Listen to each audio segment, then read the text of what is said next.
कश्मीर में हम पिछले 3 साल से देख रहे हैं जो हमारे जर्नलिस्ट के साथ सलूक किया जा रहा है। आप फहाद शाह की बात कर लीजिए, सजाद गुल की बात, या और कई ऐसे जर्नलिस्ट हैं जिनको जेलों में बंद किया गया है। तो आज BBC जो दुनिया में एक बहुत ही ज़्यादा मोतबर, बहुत ही क्रेडिबल न्यूज़ एजेंसी मानी जाती है, और ख़ासकर जब उन्होंने वो जो डॉक्यूमेंट्री बनाई गुजरात राइट्स पे, उसके बाद उन पे इस तरह का रेड होना, तो ये पूरी दुनिया में जो है हिंदुस्तान की साख को जख्म पहुंचाते हैं, बदनाम करते हैं। और साथ ही में ये जो बीजेपी वाले विश्व गुरु की बात करते हैं, तो वो एक्सपोज हो जाता है कि हमारे मुल्क जिसको मदर ऑफ डेमोक्रेसीज कहा जाता है वो कहाँ पर है इस वक्त। यहाँ है, चाहे वो जर्नलिस्ट हो, एक्टिविस्ट हो, पॉलिटिशियन हो, उसके साथ क्या सलूक किया जाता है। एक गुंडागर्दी का माहौल है, मगर ये गुंडागर्दी जो है ये जम्मू कश्मीर से शुरू हुई, और अनफॉर्चुनेटली उस वक्त जो पूरे मुल्क की, चाहे वो नेशनल इंटरनेशनल जो न्यूज़ एजेंसीज थी, उन्होंने कोशिश की। जम्मू कश्मीर में इन्होंने बंदूक के बलबूते पे हर चीज़ कर रहे हैं, हर चीज़ को जो है they are enforcing everything through the barrel of gun. They have, threatened people into silence through the barrel of gun। तो हिंदी का भी वही है कि जो हमारी असली लैंग्वेज है यहाँ उर्दू, हमें हिंदी से कोई दुश्मनी नहीं है, मगर जो हमारी अपनी लैंग्वेज है, being a Muslim majority state, हमारी अपनी लैंग्वेज उर्दू है, तो उसके बजाय आप हिंदी पढ़ाते हैं। अगर इनमें दम है तो साउथ में ये करके दिखाएं, वहाँ तो घबराते हैं हिंदी का नाम लेने से। और यहाँ जो है जो सारा वो माइट इज राइट, वो तो खुद कहते हैं हम बात नहीं करते, हम जुमले बोलते हैं। उनका तो ऑन रिकॉर्ड है, जब उनसे पूछा गया कि आपने कहा था 15 लाख रुपए हर गरीब के अकाउंट में जाएगा, 2 करोड़ रुपया हर साल लोगों को मिलेगी, उन्होंने कहा इलेक्शन में ऐसे जुमले कहे जाते हैं। तो ऐसे में उनकी बात का मैं क्या जवाब दूं कि स्टेटहुड, पहले मुझे बताइए जो हिंदुस्तान की हिस्ट्री में पहले ऐसे होम मिनिस्टर हैं जिन्होंने एक स्टेट को स्टेट से यूनियन टेरिटरी बना दिया, और अब वो इस बात को डाइवर्ट करने के लिए जो इस वक्त अडानी का मसला है, बाकी मसले हैं जो उन्होंने फ्रॉड किए हैं, जो उन्होंने पूरे मुल्क के बैंकों को लूट के पूरे मुल्क की इकोनॉमी को इस वक्त पुट एट स्टेक है, उसका दिवालिया निकालने की उस पे राह पे है। तो उन सब चीज़ों से अटेंशन डाइवर्ट करने के लिए उनको जम्मू कश्मीर से अच्छी कोई जगह ही नहीं मिल सकती है कि जब भी अटेंशन डाइवर्ट करना हो तो जम्मू कश्मीर में कुछ ना कुछ करो, जैसे डेमोलिशन ड्राइव चल रही है। तो मेरा तो ये भी कहना है अपने लोगों से कि जम्मू कश्मीर की ज़मीन जम्मू कश्मीर के लोगों की है। मैं जम्मू कश्मीर के लोगों को ये बताना चाहती हूँ, अपनी ज़मीन का कंट्रोल ले लो अपने हाथों में, चाहे वो हमारी मोहल्ला कमेटीज़ हैं, चाहे हमारी पंचायतें हैं, चाहे दूसरे हैं। अपनी ज़मीन के यहाँ की ज़मीन के मालिक यहाँ के लोग हैं। स्टेट होता है, we are a stateless people, हमारी इस वक्त कोई रियासत भी नहीं है, कुछ भी नहीं है।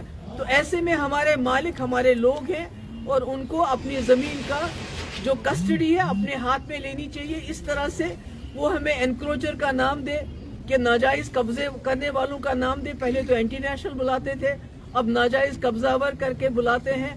हम नाजायज़ कब्जावर नहीं है, ये हमारी ज़मीन है, इस पे हमारा कंट्रोल है, और लोगों को इसका कंट्रोल लेना चाहिए, चाहे वो घास चराए हो, चाहे वो शामलियात हो, चाहे वो कस्टोडियन लैंड हो, चाहे वो स्टेट लैंड हो, ये यहाँ के लोग। तो एलजी मैं तो वही कह रही हूँ कि यहाँ तो अंधा कानून, यहाँ तो कॉन्स्टिट्यूशन की बालादस्ती ही नहीं है, यहाँ तो कोई कानून ही नहीं चलता है। आज तो बैंक्स ने भी शुरू कर दिया, अभी तो डिमोलिशन ड्राइव ऑलरेडी गरीबों के घर तोड़े जा रहे हैं, उनके दुकानें तोड़ी जा रही हैं, सब कुछ बर्बाद हो रहा है। और यहाँ से बैंक्स ने भी शुरू कर दिया है लोगों को नोटिस भेजना कि जो प्रॉपर्टी मॉर्गेज में है उसके बारे में आप हमारे साथ फैसला करो, या पूरा पैसा दो, या हम आपका जो है मकान मकाना ले लेंगे। ये तो एक बाज़ाब्ता एक एजेंडे के तहत किया जा रहा है, ताकि जम्मू कश्मीर के लोगों को इतना तंग किया जाए, उनको इतना सताया जाए कि उनके पास और कुछ सोचने के लिए वक्त ही नहीं रहे। मगर उनको ये समझना चाहिए कि एक सेंटिमेंट है जम्मू कश्मीर में, जो रेजोल्यूशन ऑफ कश्मीर प्रॉब्लम चाहता है, जो चाहता है कि हम इस मुल्क के साथ बराबरी के लेवल पे रहें, पार्टनर्स की तरह रहें, गुलामों की तरह नहीं रहे। तो उस सेंटिमेंट को आप जेल में नहीं डाल सकते। हमारे नौजवान हजारों के तादाद में इस वक्त बाहर के जेलों में हैं। जिनको वहाँ जो हालात है, मैंने कहीं से मेरी बात हुई, उन्होंने कहा हमें नमक और चपाती दी जाती है खाने के लिए, कोई उनका घर वाला इतनी दूर जा नहीं सकता है मिलने के लिए, कोई वकालत की बात तो बहुत दूर की बात है। अभी खुद हमारे चीफ जस्टिस ऑफ इंडिया ने कहा कि छोटी अदालतें तो जमानत देने से भी डरती है आम जो केसेस है। अब जब कश्मीरियों के केसेस है तो उसमें तो जमानत भी नहीं होती है।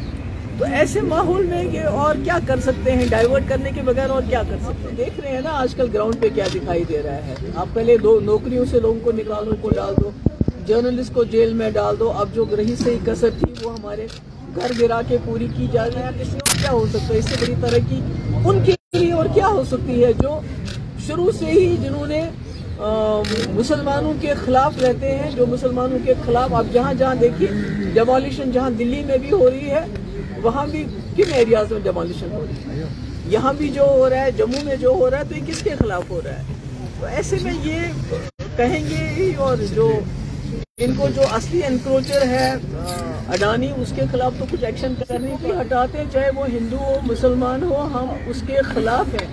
मगर कहीं सिंबॉलिक डेमोलिशन होती है ये दिखाने के लिए, बैलेंस करने के लिए, वो भी हम समझ है कि जहां आप 99% जो है मुसलमानों के घर, उनकी दुकानें, उनके शॉपिंग मॉल, उनके कॉम्प्लेक्सेस, गरीबों की घरें, उनकी झोंपड़ियां उड़ा रहे हैं, घर को भी उड़ा रहे हैं। तो ये मुझे लगता है ये एक बैलेंसिंग एक्ट है। या जो बीजेपी का जो आम लोग हैं उनके शॉपिंग कॉम्प्लेक्सेस को डेमोलिश किया जाता है, मगर जो बीजेपी के लोग हैं उनके शॉपिंग कॉम्प्लेक्स को कहा जाता है हमने अटैच किया, आसमान पे लेके जाएंगे। अब गरीबों की हथरस का मामला, वहाँ भी गरीब बच्ची के साथ रेप हुआ, उसके बाद उसको फटाफट जलाया गया, बॉडी नहीं दी गई। अब ये दो जो है माँ बेटी जो है जेल घर के अंदर उनको जिंदा जला दिया गया। तो इससे बड़ी नाइंसाफी और क्या हो सकती है। ये सरकार तो किसी की है। तो मैं तो कह रही हूँ कि G20 का, आप एक तरफ से G20 का वो जो है वो उसकी बार बार बात करते हैं, विश्व गुरु की बात करते हैं, दूसरी तरफ से आप BBC जैसी जो क्रेडिबल एजेंसी है, न्यूज एजेंसी है, उस पर छापा मारते हो, उस पर रेड करते हो, तो मैसेज क्या जाता है बाहर। दूसरी तरफ से गरीबों के घर डेमोलिश कर रहे हो, तो उसका मैसेज क्या जाता है बाहर। उसका मैसेज बहुत खराब जाता है कि जो हिंदुस्तान है वो आगे जाने के बजाय पीछे जा रहा है। और ये कोई कश्मीर नहीं है जहां घास चराई के नाम पे, एनक्रोचमेंट के नाम पे आप लोगों के घर डेमोलिश कर रहे हो।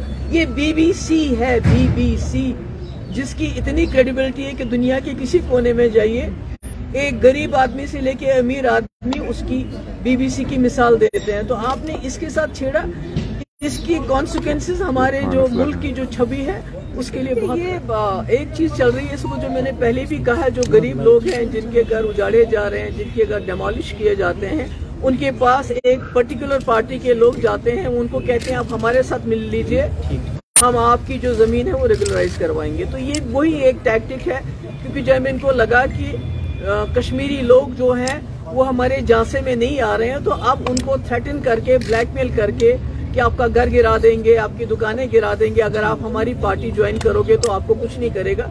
ये गरीबों से वोट और अमीरों से नोट की बात चल रही है। जो फैसला बहुत सोच समझ के किया था, और शायद ये जो आज सिचुएशन है लोगों को बचाने के लिए किया, कुछ ऐसा नहीं रहा। जब तक आपने सरकार रही आपकी, तब तक आपने इनको हाथ नहीं लगाने दिया 370 के। आपने सरकार में इनके हाथ बांध दिए, सरकार भी चली गई और उन्होंने सारा जम्मू कश्मीर को उजाड़ दिया। तो उन्होंने तो बचाने की, मैं तो बीजेपी नहीं हूँ कि लोगों की जबान पे मैं ताला लगा लूँ। लोगों को पूरा हक है, वो मुझे क्रिटिसाइज कर सकते हैं, उनको करना भी चाहिए, इसमें क्या बात है, वो करेंगे। मगर मैं इस बात पे स्टैंड हूँ कि मेरे वालिद ने बहुत बड़े मकसद के लिए ये फैसला किया था, और जब तक एजेंडा ऑफ अलायंस था और जब तक 3 साल हम रहे, हमने 370 के साथ छेड़ने नहीं दिया, यहाँ लोगों के साथ छेड़ने दिया। यहाँ तक कि मुझे बार बार कहा गया कि आप नरमी बरत रही हो। मैंने नौजवानों के खिलाफ FIR वापस ली जो आज बाहर के जेलों में खुदा ना खासा सड़ रहे हैं। मैंने तो वही किया जो